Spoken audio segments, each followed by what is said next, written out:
Hi, y'all. I'm Danny, and I look into political contributions predominantly for the Miami-Dade area.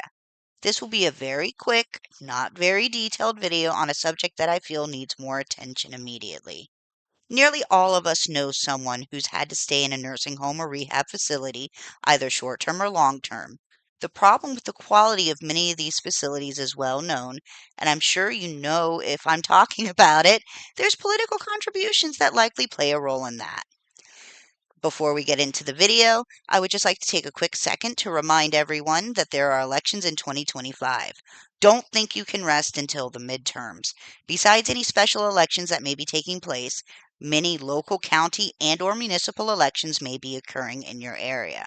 In Miami-Dade County, there will be municipal elections for Golden Beach, Hialeah Gardens, Bay Harbor Islands, Miami Springs, Coral Gables, Miami Shores Village, Sweetwater, Homestead, Hialeah, City of Miami, and Miami Beach.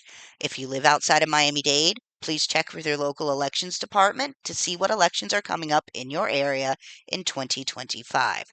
Also, if you live in Florida and vote by mail, you must renew your ballot request.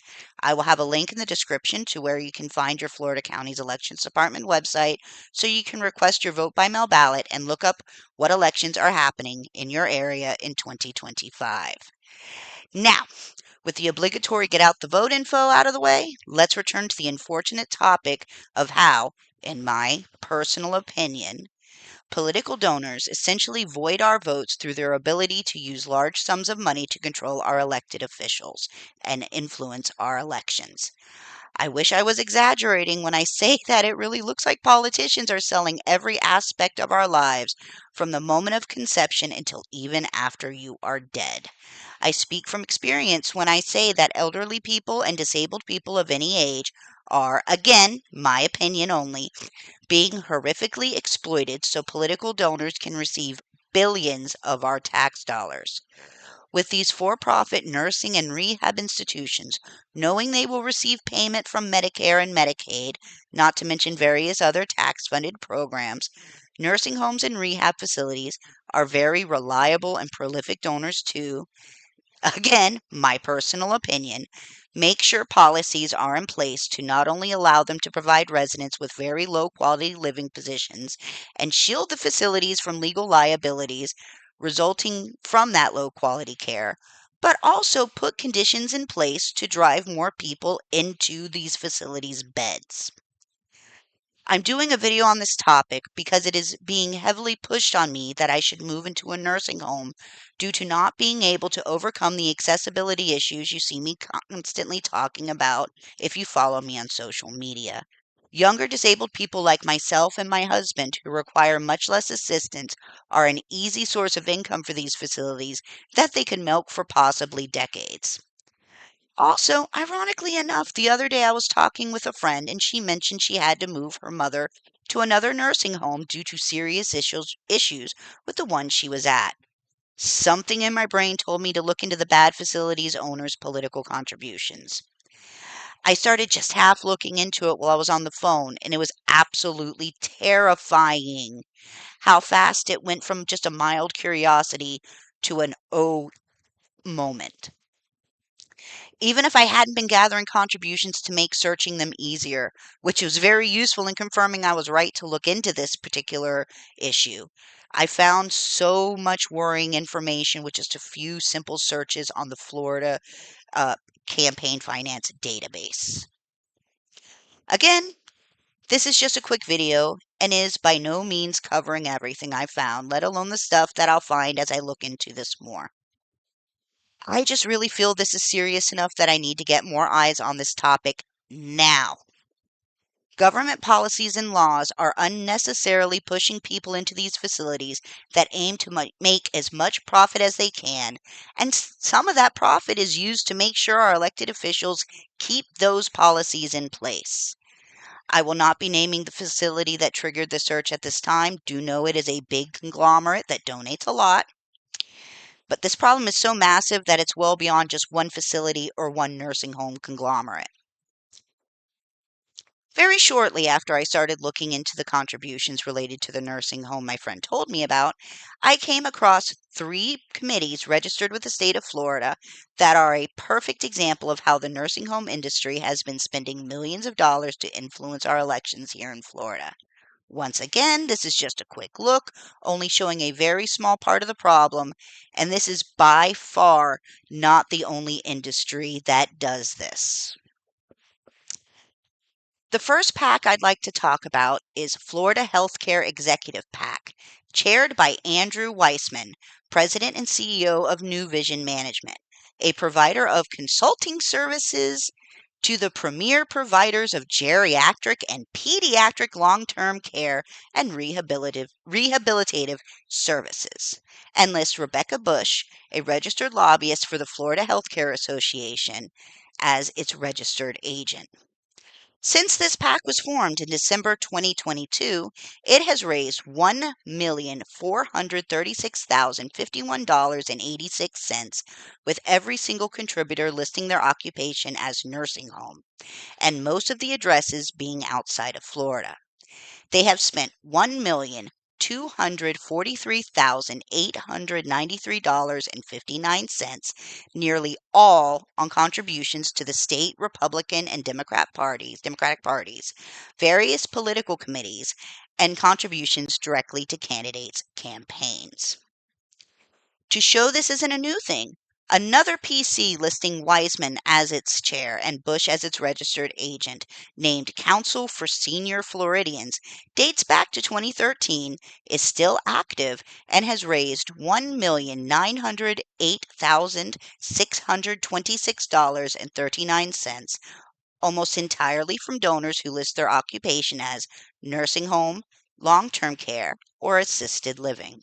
Their sole contributor since February 2023 has been from companies connected to Life Care Centers of America, headquartered in Tennessee, one of the largest privately owned long-term care providers in the United States that operates at least 254 facilities in 27 states, with 26 operating in Florida.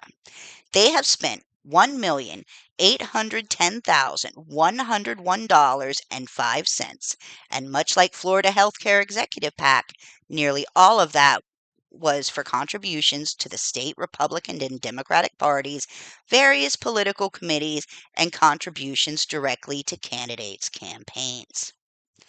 The final PAC I will talk about today is Organizing for Seniors, which is run by controversial Republican Party operatives. Chaired by Nick Musin, whose Stonington Global bio states that he, quote, served at the highest level of Republican politics as a chief of staff to two current U.S. senators, director of coalitions for the House Republican majority, and senior advisor to a presidential campaign, and with Richard E. Coates, who's been referred to as, quote, one of Florida's top election law experts, serving as the registered agent. Established in February of last year, this PAC has raised $2,363,816.54 in just 19 contributions. A majority of the donors list healthcare as their occupation, but all appear to be involved in some way with nursing home and or rehab services.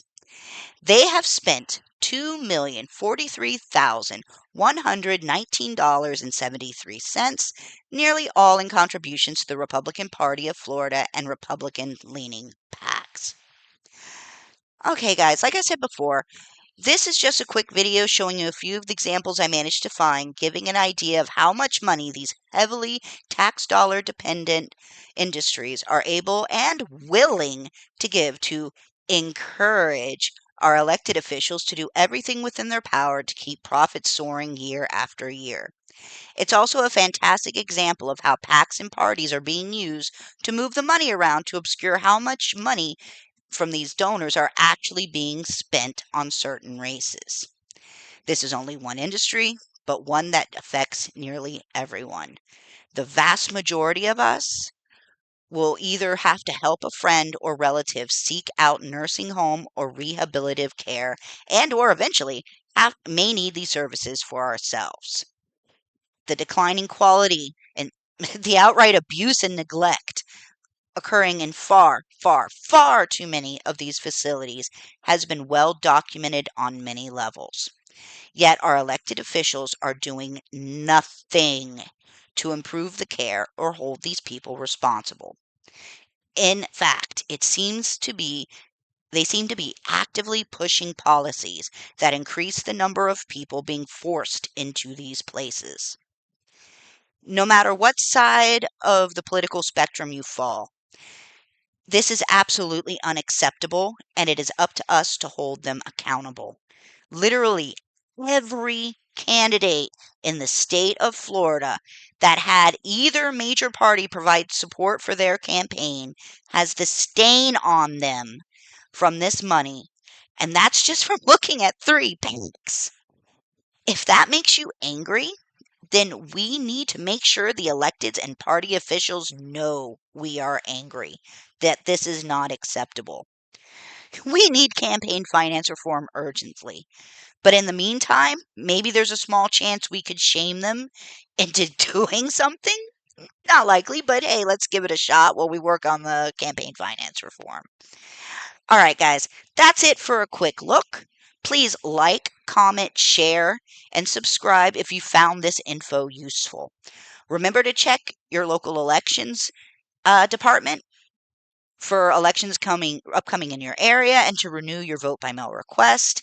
If you'd like to find me on various social medias, find more campaign finance resources, or financially support my work so they don't have a reason to place me in one of these facilities, I'll have my link tree in the description. Thanks, guys. Keep pushing for the reforms we need. If we work together, we can get this done.